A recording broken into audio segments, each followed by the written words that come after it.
Bismillah, alhamdulillah, salatu wassalamu rasulullah sallallahu alaihi wasallam. Assalamu alaikum wa rahmatullahi wa barakatuh. My name is Tariq Khalid.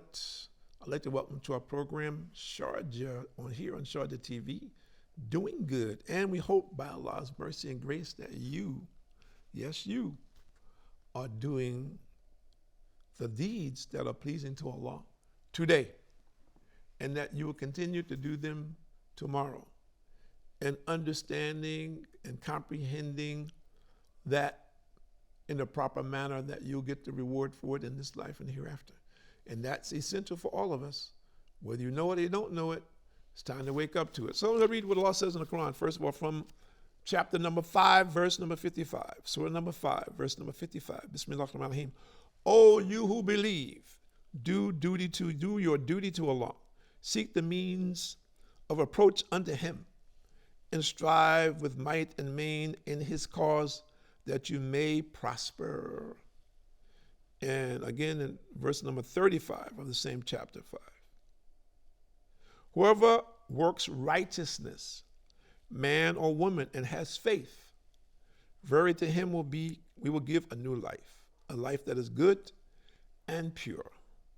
And we will bestow on such their reward according to the best of their actions. So Allah is saying He's going to give you a new life, good and pure, and will reward you according to the best actions. So is anybody out there who says, I don't want that, or I don't need that, or I have that? I don't need that, I have that. Well, let's see what Allah says, how to go about getting it. Surah number 13, verse number 28 and 31. I'm sorry, 28 to 29. Bismillahirrahmanirrahim. Those who believe and whose hearts find satisfaction in the remembrance of Allah. For without doubt in the remembrance of Allah do hearts find satisfaction.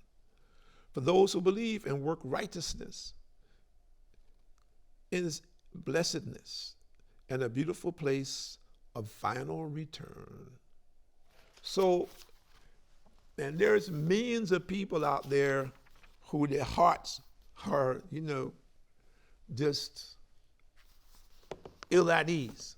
They have to take a pill to go to sleep, a pill to wake up, or they smoke a marijuana cigarette in the morning before they go to work, or they take a drink before they go to work to neutralize their mindset. So they say, just to get me started throughout the day, Joe, I just take one little hip and everything is okay. My mind is straight. It says, wow, subhanAllah, that's how you start off? Wow. I used to be a construction worker, and I remember guys in the parking lot. They would get in the parking lot. We started work at 8 o'clock. They'd be there about 7:30. They'd open the trunk of their car, and they'd have a chest in the back of in the trunk of their car, ice chest packed with beer. And the guy, the first thing in the morning, he's hitting it, lugging down a beer in the morning. We call it liquid breakfast, and I felt so sad. And I knew guys, they would drink a beer and chase it with liquor.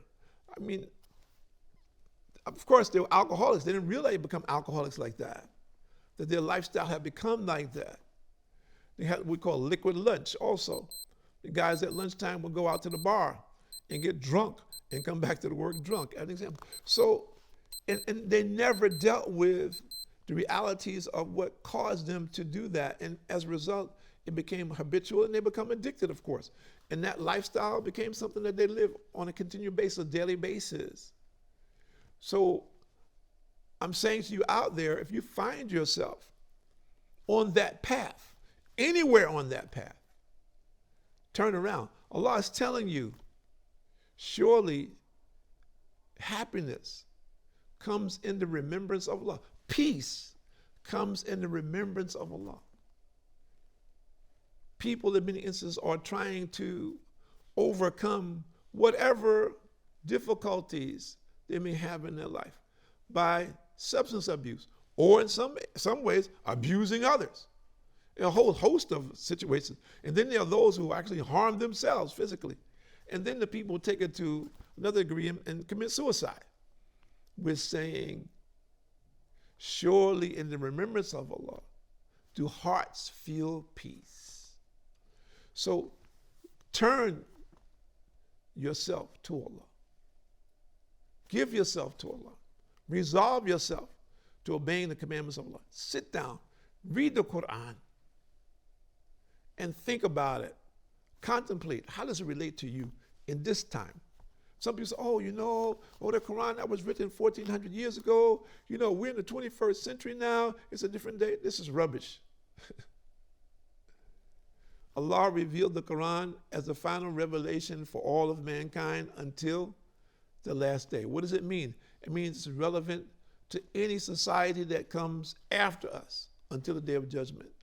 That they have the responsibility of applying it to their life at that time, regardless of people says, this is a society that's very high tech. Our people are very bright, and we have this device and that device, and we have that app and this app and so forth and so on. So what? What does that mean? This puts you above Allah. Where did you get the knowledge from? Where did you get the capability to think? You have a high IQ. How did you get that IQ? Where did it come from? Of yourself? This is for people of ignorance, people who are in darkness. And if you're one of those people, just sit down and contemplate for a minute.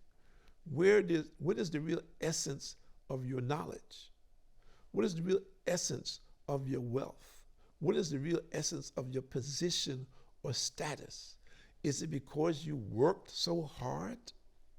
And I'm not saying or belittling people who have worked very hard to obtain what they have or to achieve what they have achieved. But did it happen just because of that only? And if it did to that degree, how were you able to do that? Where did you get the energy? Where did you get the intellect? How did all of these things come into being? You're great in physics, chemistry, or whatever it might be, design, fashion, architecture, driving cars, acting. You find that you have your natural talent, and you've been told all your life, you're a rare talent. Where did the talent come from?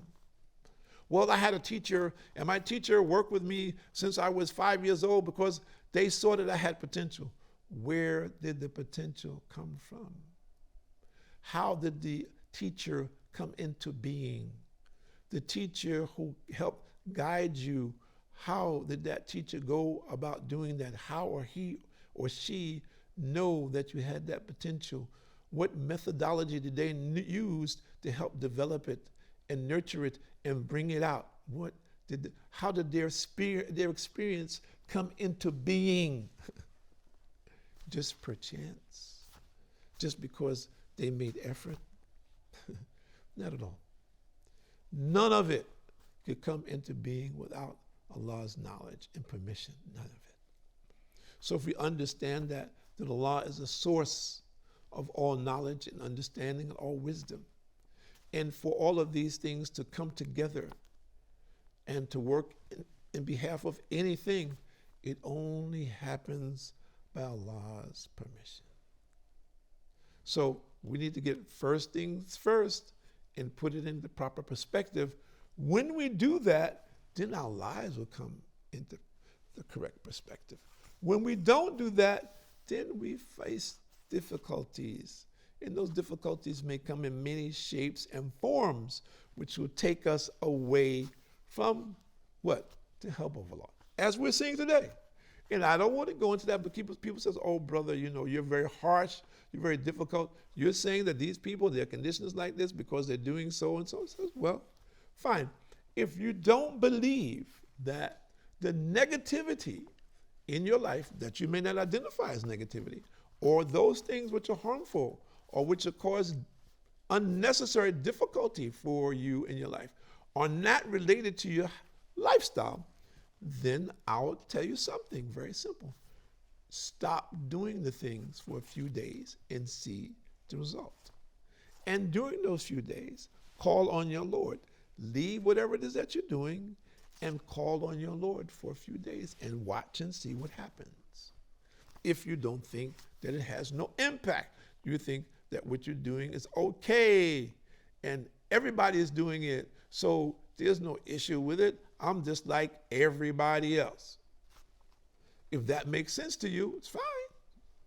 But I'm telling you, you have to account. And Allah says in chapter 20, verse number 124, Bismillahirrahmanirrahim, but whosoever turns away from my message, verily for him is a life narrowed down, and we shall raise him up blind on the day of judgment. Now, there are people out there who say, well, I don't believe in the day of judgment, man. There's no day of judgment. Everything is good. You're just going to die. You're going to take again. You're just going to turn to bones. Well, again, that's just comfortable, isn't it? It makes things easy for you to go on with your lifestyle, whatever it is. And you're just like this with blinders. That's all.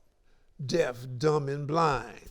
That's what you've committed yourself to, because you've limited yourself to that mentality and you've closed your mind to anything other than that mentality. And as a result, if you continue in that path, you will die like that. And then you will find out the truth, for sure. But I suggest that you don't wait. Don't wait. Take the time out now to pursue the truth for the sake of your own soul. Pay attention. Get a Quran. Sit down. Read it. Contemplate on it in your language. Think about, wow, what does this mean? You may or may not understand what it means, but relate it to yourself. Think that I'm reading the Quran. This is Allah. This is God talking to me. Okay, there's stories, ancient stories in there. Don't think about that. Don't think about that time. Think about you now. Yes, there are stories in there about things which are going to happen. Yeah, think about how does that relate to me? If this was to happen to me right now, if Allah was to destroy this earth right now, if the cloud, the sky was torn apart and I was living, what would be my condition? If the sun was broken into pieces and the stars and the moon was disassembled as we see it, and even the sky was torn apart and I'm living, what would be my condition? How would I be saved? What would there be? How can I save myself? Well, Allah talks about these things in the Quran. So think about it. If that was to happen and you were living, what would be your situation? How could you save yourself? You could not. You could not.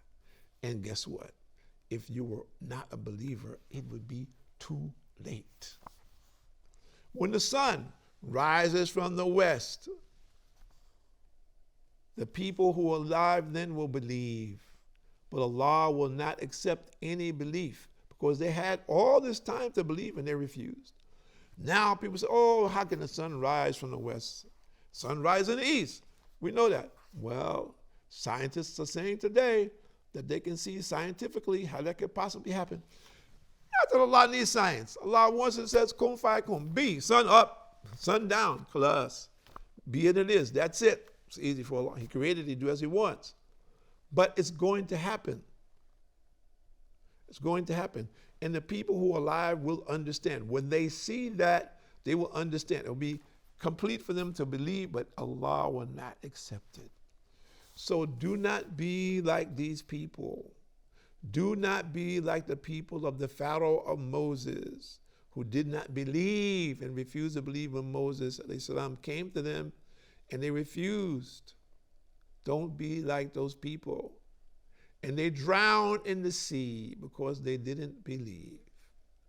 So we're saying to everyone that's out there today, don't be like those people. Allah warns us over and over again about not being like the people who were destroyed in the past for their disbelief. So now you have a time to change. You have these vehicles, which you're watching right now, which is allowing multitudes of people to gain an understanding, a deeper understanding of the truth, and to do what? take whatever it is that you're believing and make a comparative analysis. Whatever you say you believe in, compare it. Relate it to Islam and see what it says. Many people have done that. Many Christians have taken the Bible and going through the Bible compared to the Quran. Many Jews have taken the Torah, okay, and compared it to the Quran. And look, it says, well, the Quran is saying this, the Torah is saying this, the Bible is saying this. Which one is the truth? Ask yourself that question. Whatever you're following, which one is the truth? What ultimately shows you the reality of what you're going to be facing in this life? And more importantly, the next life. Because this life is temporary. Next one, permanent. Permanent. We need to get that. Next one is forever. So we need to get that, and we need to get that in order, and we need to get ourselves together. We need to take our limited minds and mindsets and realize that what we're doing today has a direct impact on our tomorrow. And our tomorrow is infinite. And today is temporary. So we need to get that right. We need to get corrected. And if we don't understand that, we need to sit and find people that can explain it to us, to make it clear. We need clarity. We don't need to be confused. I mean, so many people, they say, I want to talk to you because I'm confused. And I feel bad about that. There's so many confused.